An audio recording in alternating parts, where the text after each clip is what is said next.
Hello guys, good morning. আজকে 21 তারিখ, 21শে মে। আমরা হঠাৎ করেই ঠিক করেছি যে আজকে আমরা যাব রাঁচি। ইয়েস, ঠিকই শুনেছ, রাঁচি যাব।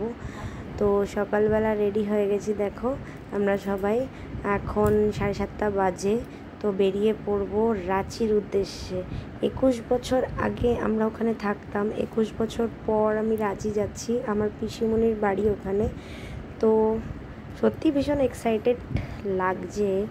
দেখো এখানে ব্যাগ প্যাক হয়ে গেছে, সব কিছু রেডি। এবার আমরা ফাইনালি বেরোবো। তারপর দেখা হচ্ছে তোমাদের সাথে রাঁচিতে। তাই এখানে আমরা চলে এসেছি। এটা ব্যান্ডেল স্টেশন, না সরি, নৈহাটি স্টেশন। আসল কথা, এক্সাইটমেন্ট এতটাই বেড়ে গেছে যে নৈহাটিকে ব্যান্ডেল আর ব্যান্ডেলকে নৈহাটি বানিয়ে দিচ্ছি। তা যাই হোক, এখন আমরা ট্রেনে উঠবো, হাওড়া যাচ্ছি। আমার ছেলে দেখতেই পাচ্ছ, বাদরামির আর শেষ নেই। অ্যাকচুয়ালি আমরা নৈহাটি ব্যান্ডেল ঘুরে যাচ্ছি হাওড়াতে। তার কারণ হচ্ছে আমার একটু বাসে চড়তে প্রবলেম হয় সকালবেলা বলে না, জেনারেলি আমার বাসে চড়তে একটু প্রবলেম হয়। তো সেই জন্য আমি একটু শিয়ালদার দিকে বাসটাকে অ্যাভয়েডই করি, বাস বা ক্যাব এগুলোকে অ্যাভয়েড করি। আমি বেশিরভাগটাই একটু ট্রেনে যাতায়াত করতে পছন্দ করি। তা আমার ছেলে ললিপপ খাওয়ার খুব ইচ্ছা হয়েছে, তো ও মজা করে সেটাই খাচ্ছে। পৌঁছে গেছি আমরা হাওড়া স্টেশন। আর হাওড়া স্টেশনটাকে তো আমার ছেলে তার বাড়ি মনে করেছে, ভেবেছে হয়তো এটা ওর বাড়ির ছাদ বা উঠোন। যদিও বা এত বড় ছাদ বা উঠোন আমাদের বাড়িতে কোনোটাই নেই। তা ও ওর মতো করে বানিয়ে নিয়েছে। বিকজ দেখতেই পাচ্ছ, ও একটা সেকেন্ডও চুপচাপ বসে থাকেনি। ও ওর মতো করে খেলেই যাচ্ছে। আর দুটো পাখা আমরা কিনেছিলাম দুজনে, আমি আর আমার বোন, হাওয়া খাবো বলে। বিকজ ইটস টু হট, মারাত্মক গরম ছিল সেদিন। কিন্তু হায় রে হায়, হাওয়া আর কে খাচ্ছে? হাওয়া খাবো কোথা থেকে? ও তো নিজেই পাখা নিয়ে ঘুরে বেড়াচ্ছে। তো যাই হোক, ট্রেনে আমরা উঠে গেছি ফাইনালি। আর ট্রেনে উঠে লাঞ্চ করছি। দেখতেই পাচ্ছ আমার ছেলে খাচ্ছে একা একা হাত দিয়ে, ফার্স্ট টাইম ও খাচ্ছে। এতটাই গরম, তাই জন্য ওকে ওর জামাটা খুলে দিয়েছিলাম। আর আমি আমার বোন দুজনে মিলে এখানটায় গরমে ভাবসাচ্ছিলাম। আসল কথা, এসিতে আমরা সিট পাইনি, এখানে পেয়েছিলাম চেয়ার কারে, নন এসি। কারণ আচমকা হঠাৎ করে ঠিক করেছিলাম যে রাঁচি যাব, তাই আর লাস্ট মোমেন্টে টিকিট যেটা পেয়েছি সেটাই কেটে নিয়েছি। আর এই চকলেটগুলো ছোটোবেলায় ভীষণ পরিমাণে খেতাম। আমি তো খুবই খেতাম, আমার বোনও খেত। তো যাই হোক, দুজনে মিলে এই চকলেটগুলো খেতে খেতে অনেকটা সময় কাটালাম।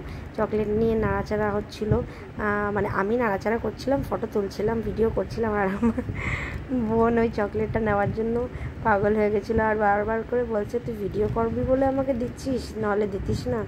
যাই হোক, জোকস পার্ট। তারপরে হঠাৎ করে ইচ্ছে হলো, মাথাটা প্রচণ্ড ধরেছিল যে একটু লেবু চা খাবো। তো ফাইনালি একটু লেবু চা খেয়ে নিলাম।